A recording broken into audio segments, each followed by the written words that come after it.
As many of you are, I'm watching very closely vaccination numbers, COVID case numbers, deaths, etc. We're trying to figure out, are we headed towards hell again in the fall? What is happening with the Delta variant? What about the next variant? What's happening in Europe, which seems to sort of be a leading indicator for what we might expect here in the United States, and so on and so forth. And then you just look at what's happening around the country and you realize, hey, guys, they're fighting against us. The anti-vax right wing has become a monster essentially of its own making, so big that they may prevent the country from being as great as they claim to want it to be. They talk about make America great again. They talk about America first. They talk about all of this stuff. And then they don't want to get vaccinated, which is what will help the economy, and it will help prevent death, and it will help prevent hospitalization. And I want to look at some video with you today of Arkansas Republican Governor Asa Hutchinson. Now, I don't want to go overboard in my praise of Republicans, but I want to mention that in the last week or so, many prominent Republican leaders have started being much more positive about COVID vaccines. I think it's basically motivated by economic concerns and the realization that it's increasingly becoming a Republican virus because Republicans want vaccinations at such a lower rate than Democrats. Overwhelmingly, you are seeing red counties, Republican counties, have a higher per capita case rate. Okay, so Governor Asa Hutchinson does an event with state vaccine official Dr. Jennifer DeLaha, and he says very basic, simple things like the vaccine doesn't cause infertility, which is one conspiracy that's been floating around, and he gets booed. Listen to this. Does this impact fertility? Well, the answer is no, and that's been the data, but What kind of person boos the news that, hey, great news, the vaccine doesn't impact fertility as far as we know right now, based on all the evidence we've seen? They've created a monster they can't control. Hutchinson then defers to the state's vaccine authority, and it just gets very ugly.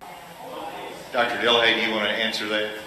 So at this point It's DeLaha, not Dillaha. I apologize. in time, there is no evidence that the COVID... Women you shut down for telling their story. Can you imagine? This is ridiculous. All right, so go ahead, Dr. Dillahay. So there is no... This is the same energy from witch burnings, right? I mean, it's that they will not hear any alternative view to this is a witch. These are lies about vaccines. Go ahead, Dr. Dillahay. So there is no medical evidence at this time that the COVID vaccines impact fertility.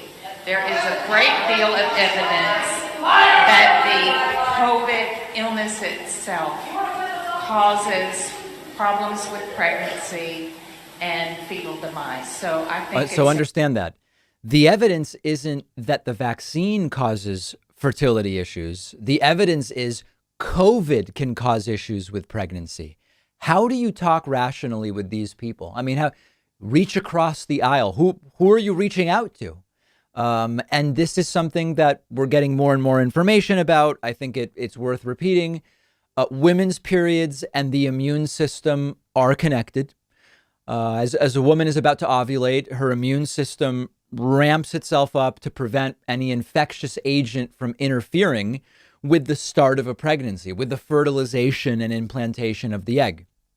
Once that egg is fertilized and then implants, the immune system dampens to accept the pregnancy.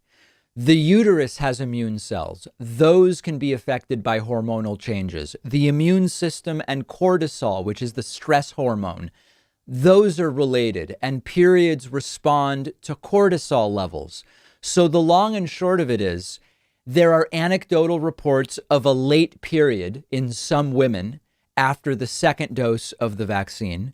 It's possible that the COVID vaccines could impact one or maybe two periods following the second dose in terms of a delay, for example, because the immune system of the woman is hard at work developing immunity, or because of cortisol levels.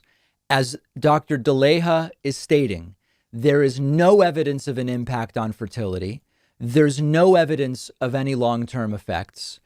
And there is evidence that a bigger risk to pregnancy than being vaccinated is getting COVID for a pregnant woman.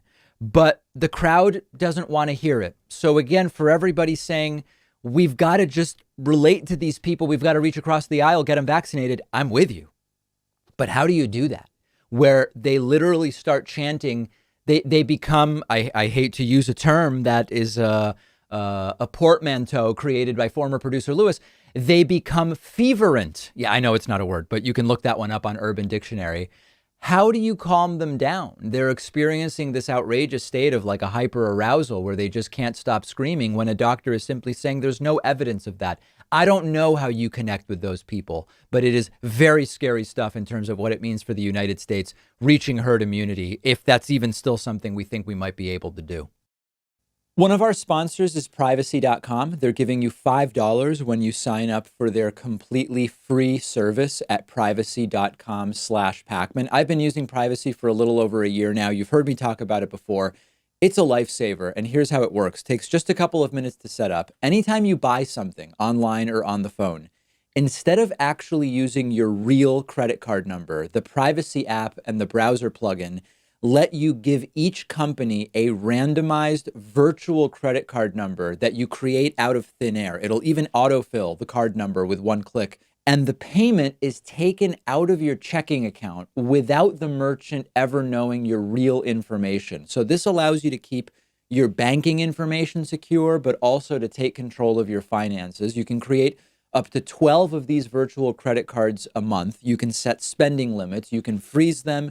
You can delete them anytime you want. So when you do this, it means you're not going to be charged when you don't want to be, because you can destroy the virtual card number right after using it, which, for instance, I love using free trials because I know I won't be charged when the trial is over if I use a virtual credit card number.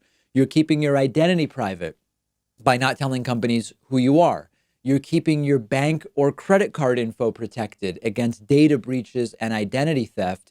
And it's free. And like I said, you'll get $5 to spend when you sign up at privacy.com/Pacman.